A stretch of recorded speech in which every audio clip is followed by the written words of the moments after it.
Morning, guys.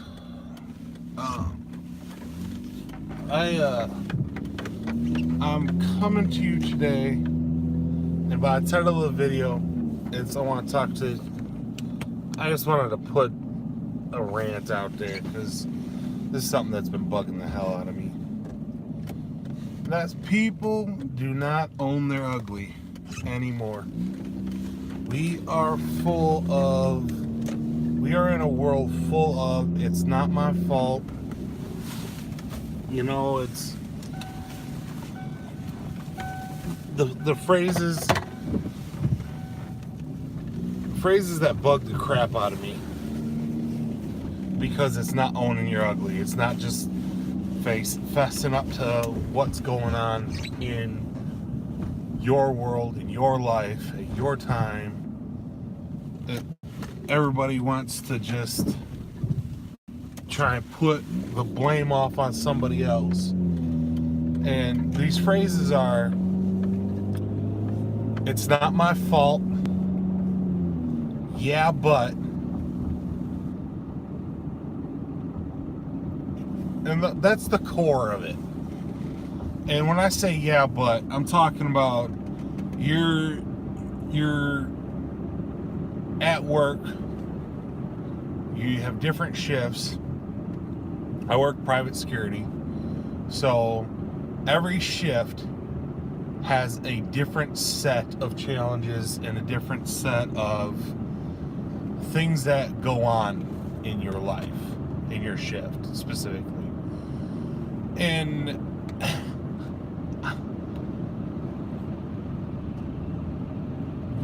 I work second shift. I'm the second shift supervisor. And I like a constant flow of information, because on second shift, you know, I think second shift is kind of that in between shift where it's like people look at you and it's like, well, you're not responsible enough to be able to get up at 6 a.m. to be into work by 8 a.m. So you have to wait until 4 p.m. to be able to, you know, get to work on time. And working private security in access control and stuff like that, it's you get the bad rap of, you know, just being a bunch of lazy, you know, layabouts that can't find a real job. Which I can't speak for everybody in my profession, but for me personally, I love the work I do. I mean, I'm not stuck in a stagnant place all day long. I get to move around. I get to interact with people. If I don't want to interact with people, I don't. You know, it's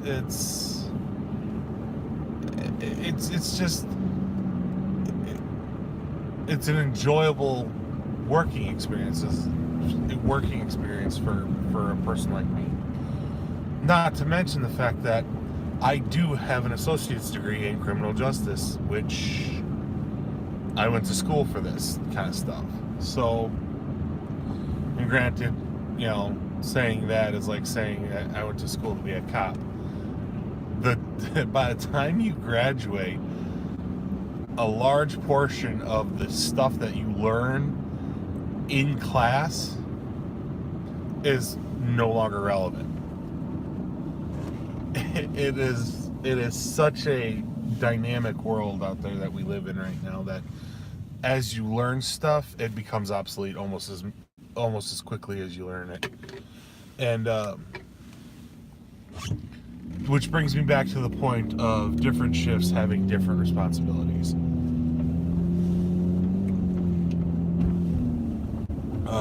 Sorry guys, I'm super dry today. So I'll explain this to people when they start. You know, second shift's a little different from first shift, and first shift's different from third shift, and third shift is different from second shift, and you know, it's just the way it is. And I still get people saying, yeah, but Bob from First Shift said he doesn't have to do this. Well, Bob from First Shift doesn't have to do that because First Shift doesn't do these things. You know, because on First Shift you have tons of traffic, you have tons of people coming in, going out. You know, there's just so much going on that you may not have time to do certain things that that second shift has time to do, because the traffic starts slowing down. You know, there's, you know, things are closing up, and we have the extra time to do, for example, we do patrols. I expect the people on second shift to go through all the paperwork and make sure that they have everything they need. The post is well stocked on supplies and stuff like that. And even with all this foreknowledge, I still get, yeah, but Bob doesn't have to do it. Yeah, but third shift doesn't have to do it. Yeah, you're right. You're right. Third shift is pretty mellow for the first couple hours, but then they get slammed. And you got to remember, third shift is the shift that's stuck with the least amount of interaction with people, because they have to make the call. Am I calling and waking somebody up to get help with this issue? So then there's my other big issue is saying it's not my fault because I wasn't on the schedule. Well, yeah, you were. Just because you weren't in the exact spot that you wanted to be in or that you're normally in doesn't mean it's like people nowadays think that they're always going to have a set pattern of events and that's all they should have to deal with. And it's like, in the job, in the career of personal or private security, dude, there is no set anything.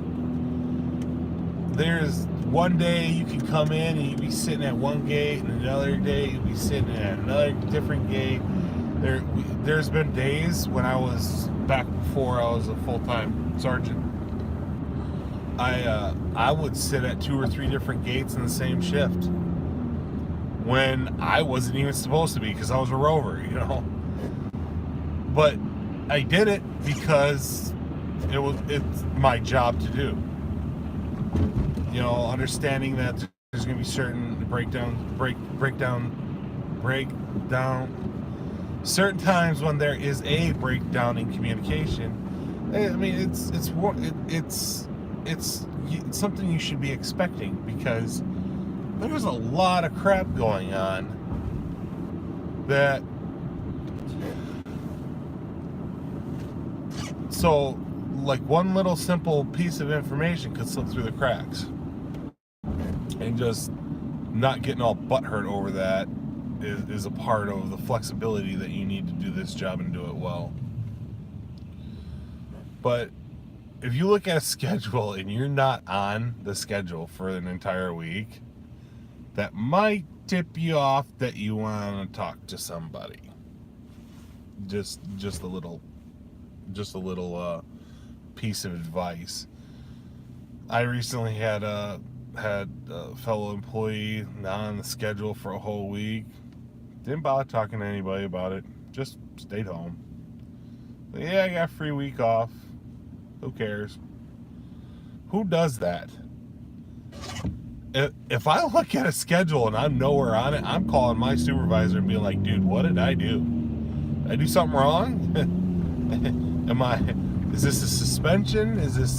Or is this just a clerical error and somebody forgot to stick me somewhere? What's happening?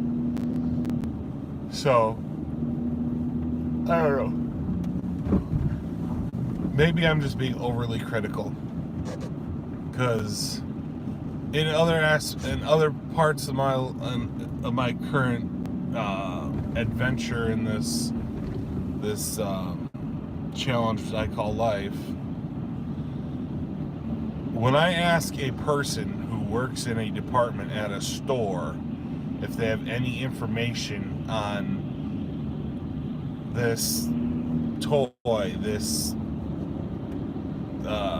package, if I ask what type of battery something uses, if you work in an electronics department, you better be able to either A, know that information, or B, be able to find it immediately.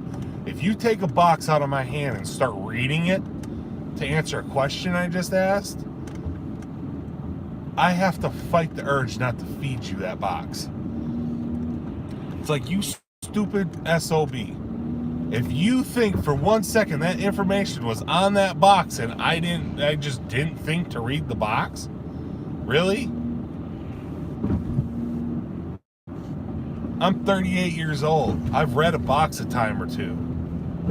I even know like little tricks with the box. Like if you read the fine print, sometimes you can find what size battery it is in the warning on the back of the box, because it says warning, this contains the lithium-ion battery, blah blah blah, but it'll tell you what size battery it is on a rare occasion. And these kids these days, they're so technologically advanced that they're real life stupid. It's like, well, let me check on the app. It's like, motherfucker, if it was on the app, I would have seen it already. Because I have the app. Everybody has the apps nowadays. Walmart's up their app game, because now you can look something up, you can find it in my store, and it gives you an aisle number. Menards has it where you can look something up in a store, and then it'll bring up a map, and it'll put a little arrow on where it is in the store. I hate to break it to you people, but department stores, they're rapidly running out of a need for employees. They got us checking out our own goods. They got us finding our own goods. The hell use are you? Pretty soon they're going to have an ASRS, like an automated stock retrieval system, where you can walk up to a kiosk, punch in a couple buttons, do your shopping. The thing will go pick all this stuff for you, put it in a basket, bring it out to you, and ring it up as it's picking that stuff up. So by the time you get what you came in to shop for, it's already paid for. Sorry, Tommy, your summer job is gone because you were too stupid to provide good customer service, and you were replaced by a machine. In our house, we have in my household, we have a new joke now, and that joke is when we're talking about like modern advancements, like things like the Roomba and whatever that Alexa thing is. I don't like the idea of having something in my house that can listen to me. It terrifies the crap out of me, because Skynet, people. Yes, I know it's from a movie. Yes, I know it's an old movie, but you gotta remember, I mean, you gotta think. These ideas came from something, and there is a lot of times, life imitates art, or art imitates life, depending on how you want to look at it. So, and for those of you children who don't know what Skynet is, it is the AI that took over the world in the movie The Terminator. So it's a running joke, kinda. We've got stuff that's listening to us that can help us do our shopping and do all these things to make our life easier. It's like, how much easier does our life really need to be? I mean, do we really need to be able to play music from any room just by talking to a little box that we set on a shelf? I don't think so. But anyway, I've gotten a little off topic. The issue I'm having is I have to deal with grown men who will say things like, well, I'm not comfortable working that post. Well, I don't give a wet goose fart on a foggy day if you're comfortable working a post. You know, it's not that difficult. Essentially, every post is almost exactly the same. It's just a little bit busier or a little less busy. With that being said, get over your shit and own your ugly, people. I'm at the store now, so I'm gonna let you guys go. Just, we need some intelligence, people. We need to get some common sense back in this world because we are in some deep shit. Every empire that has ever been has fallen apart, and we as United States is on the way to following all these other great nations that have just fell to ruin because they got too complacent with what they're doing. And being in a country where there's no accountability, and at the same time there's over accountability for a specific set of circumstances, we're just tearing each other apart. Moral of the story, people, own your ugly. It doesn't hurt to say, yeah, that was my mistake, my bad. How do we fix it?